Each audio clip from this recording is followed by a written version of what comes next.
যে যাতে পরিবর্তন করতে পারা যায় এবং সমস্ত মানুষকে নিয়ে আমরা থাকতে পারি এবং মানুষের উন্নয়ন চাই। এই জন্য আমরা চাই যে ভারতীয় জনতা পার্টি আসুক।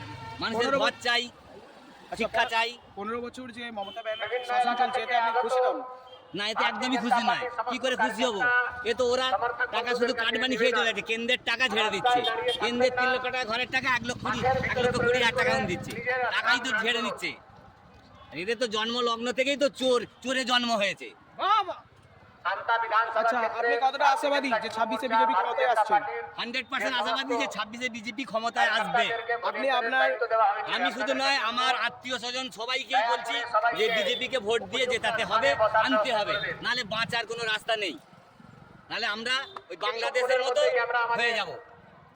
আমাদেরকে বাংলাদেশ পাঠিয়ে দেওয়ার মতো অবস্থা করবে। বাংলাদেশ যে অবস্থা হচ্ছে সেই অবস্থা আমাদের এই পশ্চিমবাংলায় হবে।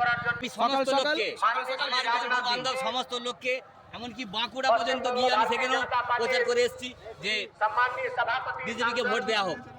বিজেপিকে সমর্থন সবাই করে। বাঁকুড়ার লোক আমার কাছে এসে তাদেরকে আমি বুঝিয়েছি, তাদেরকে বলছি তোমরা সবাই সমর্থন করো।